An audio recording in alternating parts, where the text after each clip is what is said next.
بسم الله الرحمن الرحيم. السلام عليكم ورحمة الله وبركاته.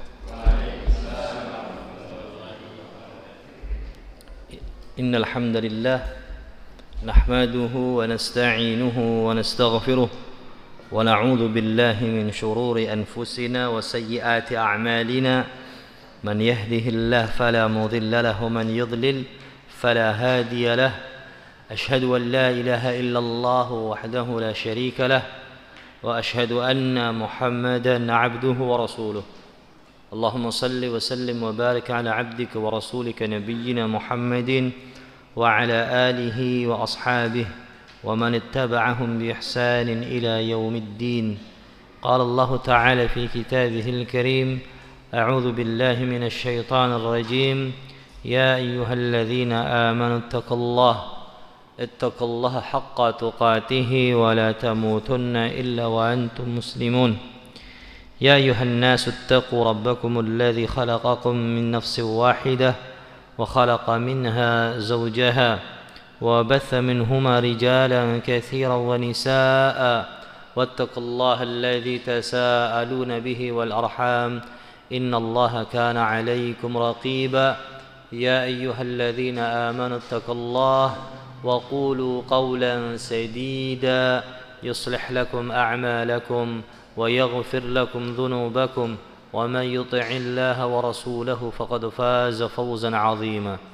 أما بعد فإن أصدق الحديث كتاب الله تعالى وخير الهدي هدي محمد صلى الله عليه وسلم وشر الأمور محدثاتها وكل محدثات بدعة وكل بدعة ضلالة وكل ضلالة في النار.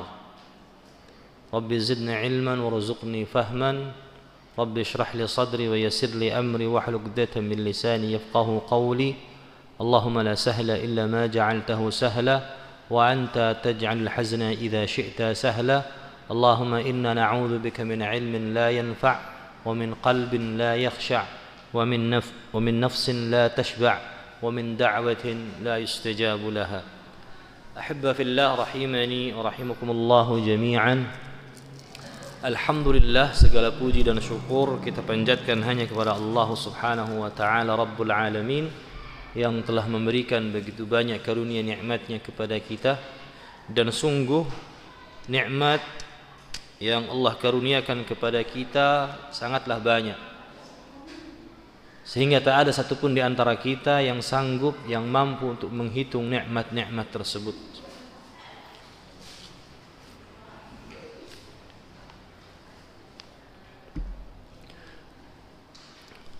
Dua nikmat yang terbesar, yaitu nikmat iman dan nikmat Islam. Dan semoga kita semua tetap istiqamah di dalam menjalankan agama ini sampai dengan datangnya al-yaqin, yaitu kematian, dan kita dimatikan dalam keadaan husnul khatimah. Lalu kemudian salawat dan salam tidak akan pernah kita lupakan, semoga selalu tercurahkan kepada Nabi kita Muhammad sallallahu alaihi wasallam, kepada keluarganya, kepada para sahabat-sahabatnya, dan kepada seluruh pengikut-pengikutnya hingga datangnya hari akhir.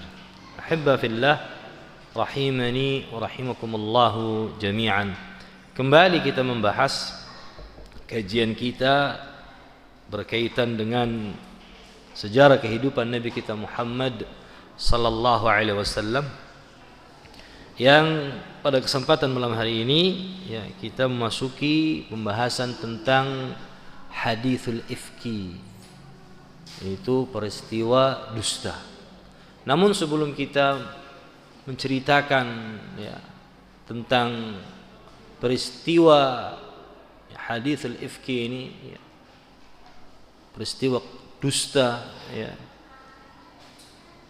sebelumnya akan kita ceritakan terlebih dahulu alur sebelum ya terjadinya peristiwa ini. Kok sampai ada terjadi peristiwa dusta ini? Ahibba fillah rahimani rahimakumullahu jami'an. Yang kita ketahui bahwa sesungguhnya di Madinah itu ya, Rasulullah SAW dan para sahabatnya ini bukan hanya berhadapan dengan orang-orang Yahudi, orang-orang kafir, namun ya mereka pun juga selalu berhadapan berdampingan dengan orang-orang munafik. Orang-orang munafik yang zahirnya dia muslim, namun di belakangnya sangat memusuhi Islam. Yang diperangi oleh Nabi SAW itu orang-orang musyrikin, orang-orang kafir, Yahudi, ya. Ini diperangi.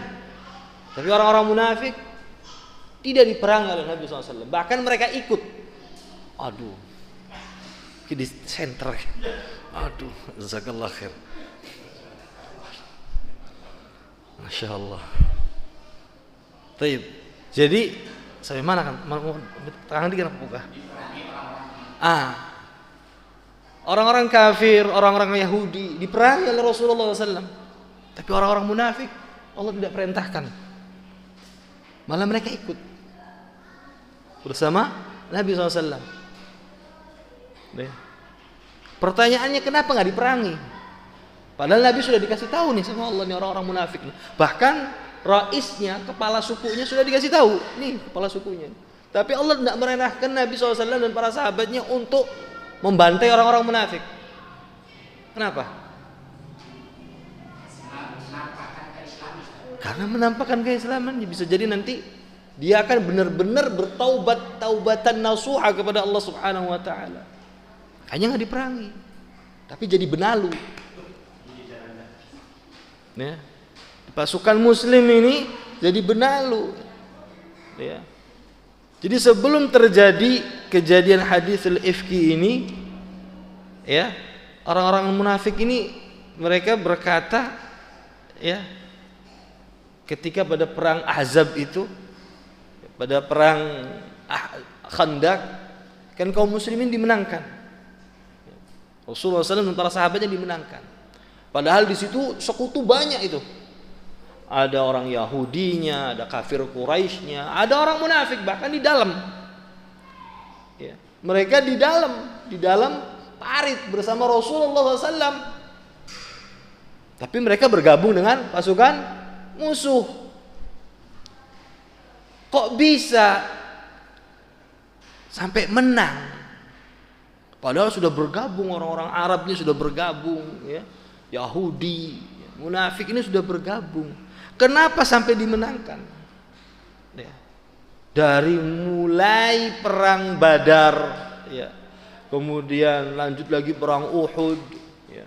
Dan masih banyak perang-perang yang lain, perang-perang yang kecil. Ya. Jadi Nabi SAW itu mengutus, ya, pasukan-pasukan kecil dari para sahabatnya untuk mendatangi beberapa kabilah-kabilah untuk memerangi mereka. Dan selama 5 tahun lamanya perang baik di Madinah, ya, Rasulullah SAW dan para sahabatnya terus berperang. Tidak ada istirahatnya dari peperangan. Bahkan sebelum beliau sallallahu alaihi wasallam meninggalkan dunia ini sudah mempersiapkan pasukan yang dipimpin oleh Usamah bin Zaid radhiyallahu anhu. Sudah mempersiapkan pasukan untuk apa? Untuk berperang. Jadi 5 tahun orang munafik sampai beli peragat-peragat perang. Kapan peragatnya? Ya. Katanya nanti kita ini akan menjadi ditinggikan, ya, akan akan ditakuti oleh setiap kerajaan ini perang baik. Ini orang-orang munafik, ya, yang meniupkan omongan-omongannya ini kepada para sahabat. Hampir gawe penyakit nih para sahabat. Akhirnya apa? Terganggu keimanan para sahabat. Umar bin Khattab mau paling gemes. Ya. Kalau sudah sama orang-orang munafik ini paling gemes. Sudah pengen buka pedangnya tebas sudah. Terus jangan biarin. Ya. Jadi sebelum terjadi peristiwa haditsul ifki ini, ada peristiwa perang yang namanya perang Bani Mustaliq, atau disebut juga dengan perang Al-Muraisi'. Perangnya mah ya enggak sampai seperti kayak perang Badar ya, seperti perang Uhud atau perang Khandaq ya. Ada kabilah dari Bani Khuza'ah ya, yang mana mereka ini ya wani-wani angas. Apa ya bahasa Indonesia ya, gayanya aja berani gitu sama Rasulullah dan para sahabatnya, ngelawan, pengen perang ya, pengen perang, ngajak duel, ayo perang. Begitu didatangi kabur ya, begitu didatangin kabur, nggak jadi tuh perang tuh. Sampai kemudian akhirnya ya Rasulullah ya, sallallahu alaihi wasallam dalam perang Bani Mustaliq ini mendapatkan apa, tawanan dari anak kepala suku dari Bani Mustaliq yang kemudian dinikahi oleh Nabi sallallahu alaihi wasallam, yaitu Juwairiyah bintul Harith. Juwairiyah bintul Harith Sayyidul Qaum, anaknya kepala suku ya, anaknya kepala suku dari Bani Mustaliq ya. Jadi sehingga ketika anak kepala sukunya sudah kena, sampai kemudian akhirnya dinikahi oleh Nabi SAW, maka ya di bawahnya rakyatnya ini tinggal ngikut sudah. Jadi kalau sudah kena kepala sukunya, kepala sukunya masuk Islam, maka semua yang ada di bawahnya itu ngikut semua. Nah, jadi perangnya sudah nggak jadi. Jadi peristiwa ini, haditsul ifki ini terjadi sepulang dari perang Bani Mustaliq atau Al-Muraisi'.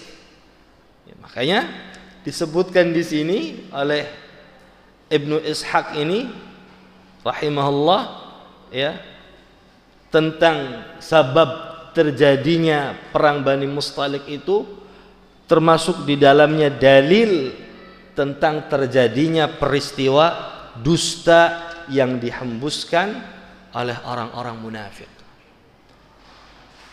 Ahibba fillah rahimani rahimakumullahu jami'an. Allah Subhanahu wa taala berfirman di dalam surat Al-Ahzab ayat 1. A'udzu billahi minasyaitonir rajim. Ya ayyuhan nabiyyu taqillah. Wahai nabi, bertakwalah kepada Allah. Allah Jalla wa ala, lihat bagaimana memerintahkan nabinya, kekasihnya, utusannya Muhammad sallallahu alaihi wasallam untuk apa? Untuk bertakwa kepada Allah Subhanahu wa taala. Lalu kemudian kata Allah Jalla wa ala, wala tuti'il kafirin wal munafiqin. Dan janganlah engkau menuruti keinginan orang-orang kafir dan orang-orang munafik. Innallaha kana aliman hakima. Ya. Sesungguhnya Allah adalah maha mengetahui lagi maha bijaksana. Berkaitan tentang ayat yang pertama dari surat Al-Ahzab, Allah Subhanahu wa taala ya memerintahkan kekasihnya Nabi ya, sallallahu alaihi wasallam untuk bertakwa kepada Allah Jalla wa ala, dan jangan mengikuti menuruti omongan orang-orang kafir ataupun orang-orang munafik. Karena di dalam surat Al-Ahzab ini ada satu peristiwa yang besar. Di antaranya itu perang Ahzab itu sendiri, itu perang Khandaq ya. Kemudian terjadi lagi kembali peristiwa di Bani Mustaliq Ya. Karena ketika peperangan dengan Bani Mustaliq ini, orang munafik ikut. Ya. Ikutnya mereka ini untuk apa? Untuk menggembosi para sahabat-sahabat agar keimanannya akhirnya turun. Diberikan syubhat-syubhat, omongan-omongan yang akhirnya membuat mereka ini ragu terhadap Islam. Dan di dalam surat ini pun, ya, surat Al-Ahzab, ada satu peristiwa besar tentang, ya, hukum anak angkat tidak sama dengan anak kandung. Zaid bin Harithah radhiyallahu anhu, dia adalah seorang yang pertama-tama kali masuk ke dalam agama Islam dari kalangan budak. Ya, dari kalangan budak. Jadi Zaid bin Harithah itu sedari kecil, ya, sedari kecil sama Rasulullah SAW. Dapat dari siapa Rasulullah SAW ini? Masih ingat nggak? Dari Khadijah. Khadijahnya dapat dari ponakannya. Ketika di Basar Ukaz, ya, ada budak, kemudian dibeli, kemudian dihadiahkan kepada bibinya. Kemudian Khadijah memberikan hadiah ini untuk Rasulullah SAW. Ya, jadi budak. Tadinya Zaid bin Harithah, karena Rasulullah SAW begitu sangat sayang, ya, kepada Zaid ini, karena orang tuanya Zaid ini nyari, ya, nyari kemana-mana sampai akhirnya ketemu. Begitu ketemu, ya, namanya orang tua sama anak, ya, pengen dibawa anaknya nggak mau, pengen di sini aja sama Rasulullah SAW. Lihat bagaimana, ya, sampai akhirnya kemudian diangkat menjadi anak angkat, bahkan kemudian nasabnya, ya, ke Nabi SAW, Zaid bin Muhammad. Ya, lama nih hidup bersama Nabi SAW sampai kemudian hijrah, ya, sampai kemudian akhirnya menikah. Nikahnya sama bangsawan. Iya, nikah sama sepupu Nabi, ya, Zainab bintu Jahsy radhiyallahu taala anha.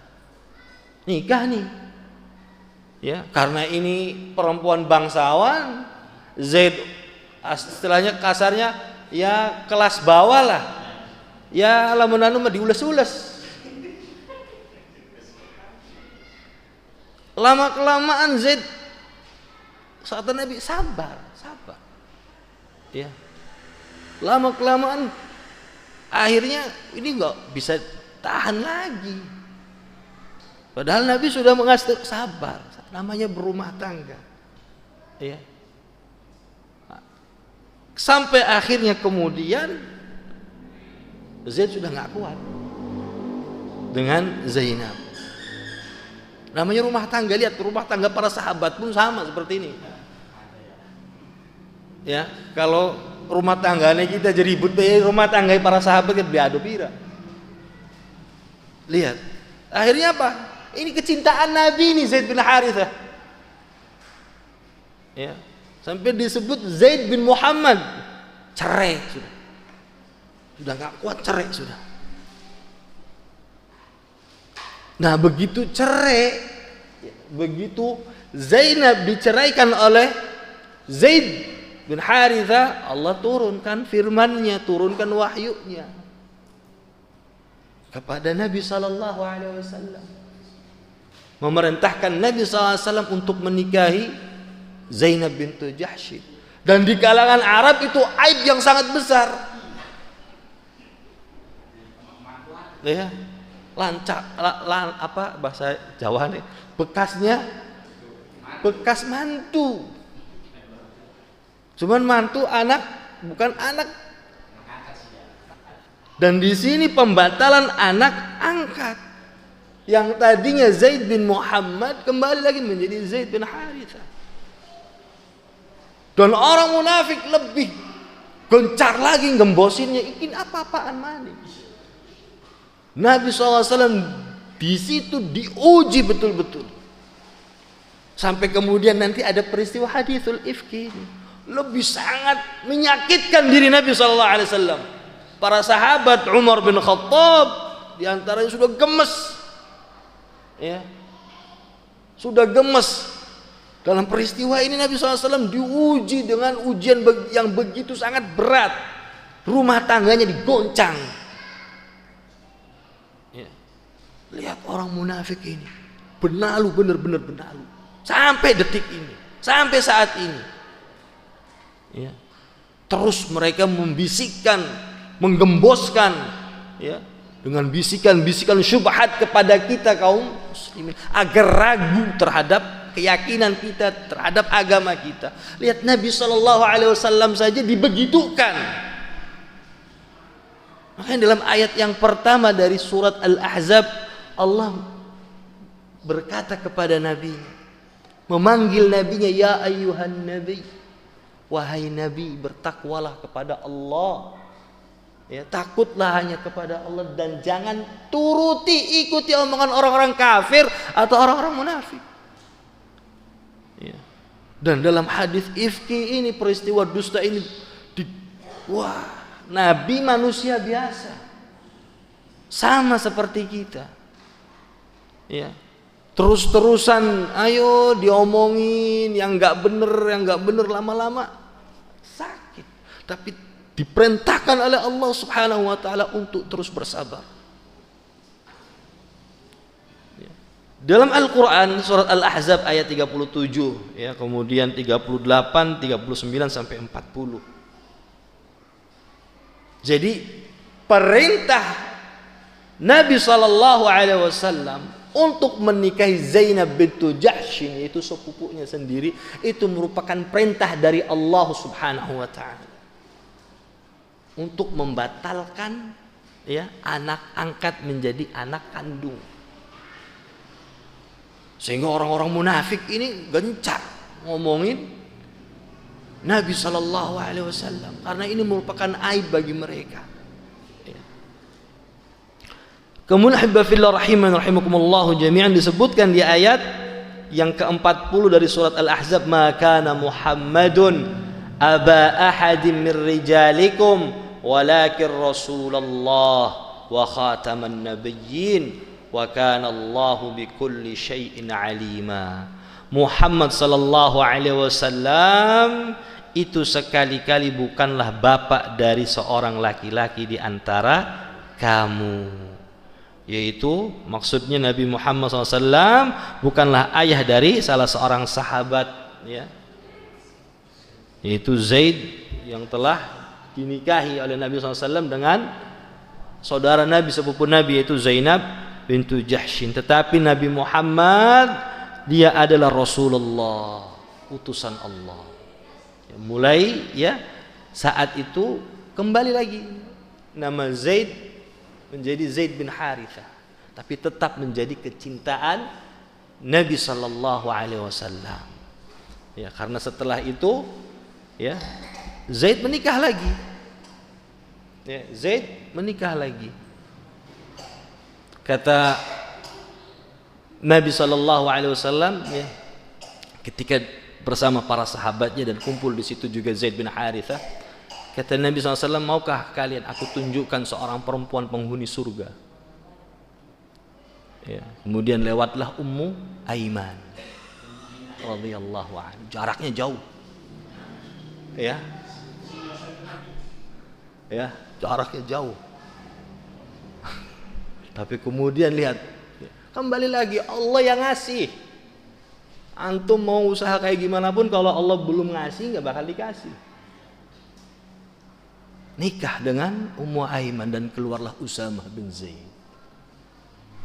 Kecintaan dari kecintaan Nabi SAW yang kemudian nanti, ya, dijadikan apa?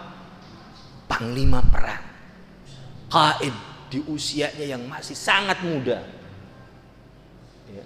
dijadikan qaid yang usianya pada saat itu masih sangat muda, yaitu Uzamah bin Zaid radhiyallahu anhuma. Nah, ini ikhwan ya seputar alur cerita sebelum kita memasuki tentang hadithul ifki ini, yaitu peristiwa dusta ini. Jadi ya, peristiwa yang pertama yaitu dari perang Bani Mustaliq. Kemudian sepulang Nabi sallallahu alaihi wasallam ya, dari perang Bani Mustaliq ini, singkat ceritanya ya, kita persingkat saja ceritanya ini, itu Ummul Mukminin Aisyah radhiyallahu taala anha mendapatkan suatu musibah yang sangat besar ya, yang merobek-robek kehormatannya. Dan inilah ya yang digemboskan oleh Syiah yang membenci Aisyah radhiyallahu taala anha. Padahal Allah Subhanahu wa taala menurunkan satu ayat perihal tentang kesucian Aisyah yang menjaga kehormatannya. Ya. Jadi sepulangnya dari mana? Dari perang Bani Mustaliq ini. Kanat qad kharaja biha Rasulullah SAW ma'ahu fi hadhihi al-ghazwah bi qar'atin asabatha. Jadi keluar. Jadi setiap kali Rasulullah SAW itu mau keluar, ya, dipilih di antara para istrinya mana yang akan ikut serta bersama Rasulullah SAW. Dan di saat itu terpilihlah Aisyah radhiyallahu taala anha untuk mengikuti ya bersama Nabi sallallahu alaihi wasallam. Kemudian ketika pulang ya dari Bani Mustaliq ini, Aisyah kan perawakannya kecil. Ketika naik tunggangan ya, onta, Aisyah ini ingin buang hajat.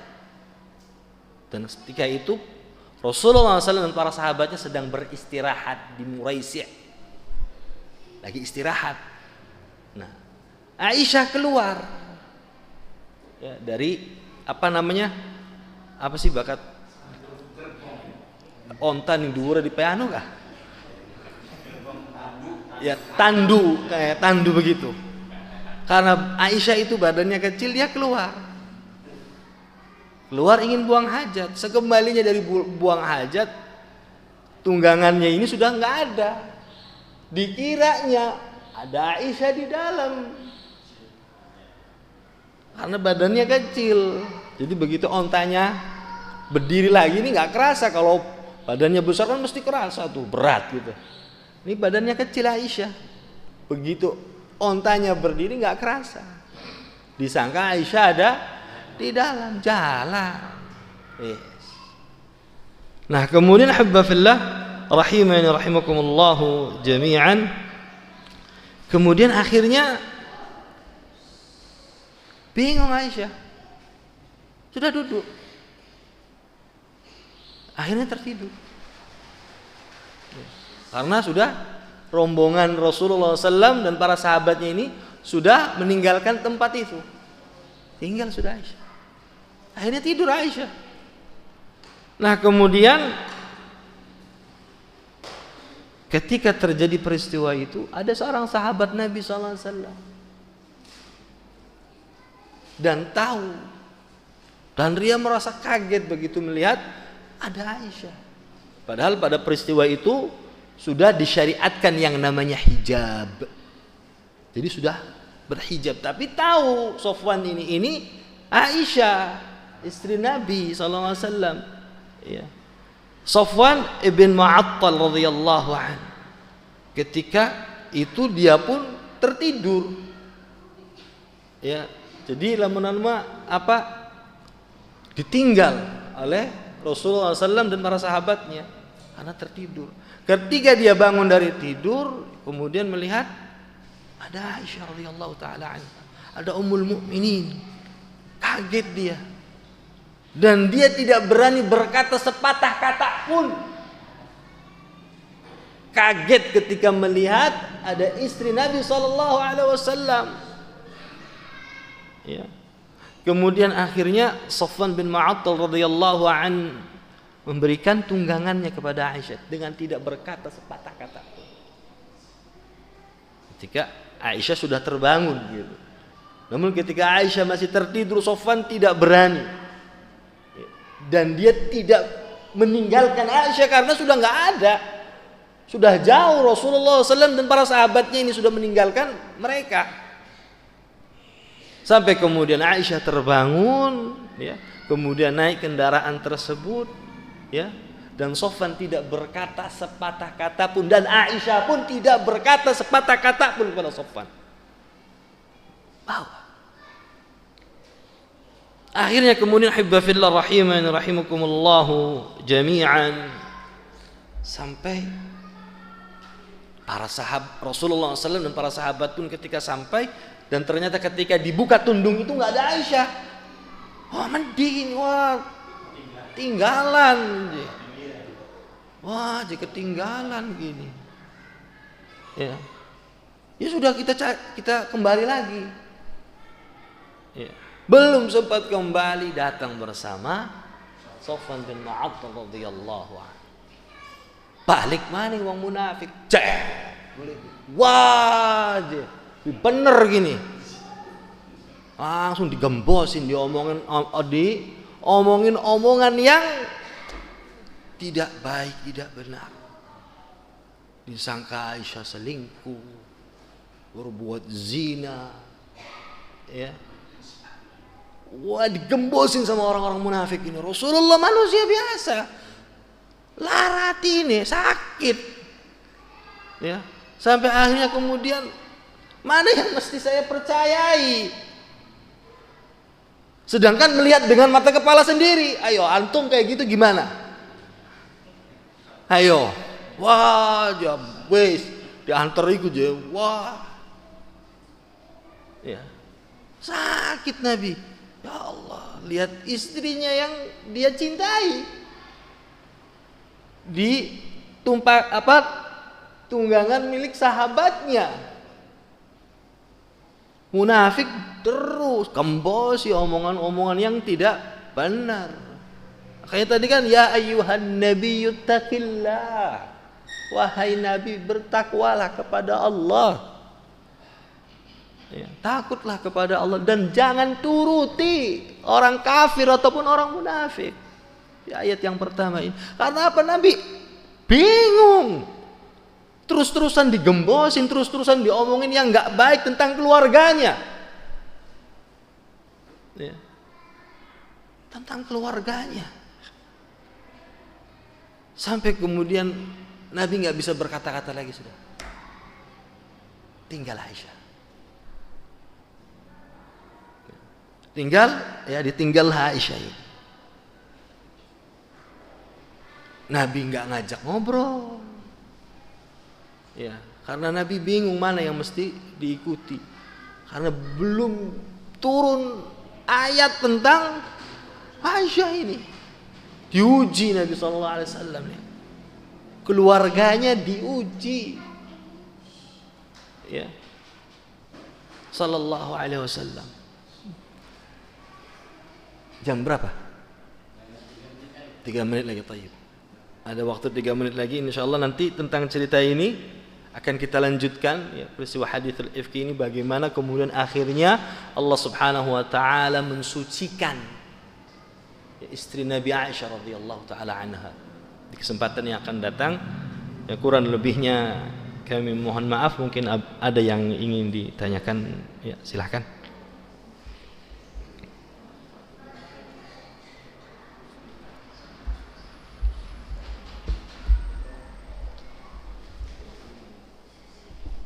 Tip. Ketika penggembosan orang-orang munafik kepada Aisyah, apakah itu setelah perang ke Bani Mustaliq? Iya. Jadi pulang mampir ke Muraisi, iya, pulang dari Muraisi, ya, sepulangnya dari Muraisi ini.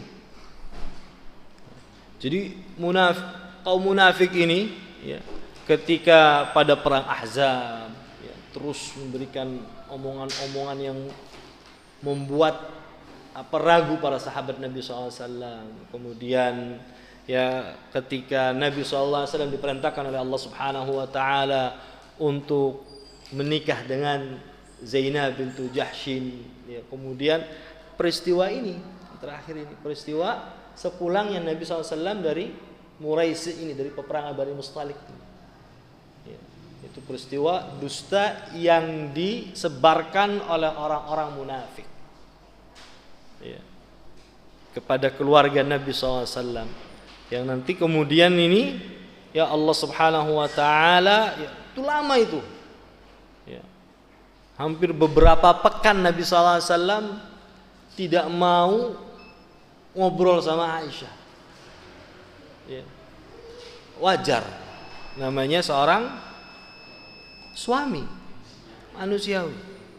Sampai Aisyah nantinya sakit, ya, Aisyah sakit padahal Aisyah nggak ngapa-ngapain karena nggak ada syahid, ya, karena nggak ada saksi. Aisyah nggak ngapa-ngapain nih, Arab ngomong apa baik, beli ya, masa dirongokakan kecuali ada syahid, ya. Sampai kemudian akhirnya Allah Subhanahu wa taala mensucikan Aisyah. Wallahu taala alam. Semoga bisa bermanfaat. Kita tutup kajian kita dengan doa kafaratul majlis. Subhanakallahumma bihamdik, asyhadu an la ilaha illa ant, astaghfiruka wa atubu ilaik. Assalamu alaikum warahmatullahi wabarakatuh.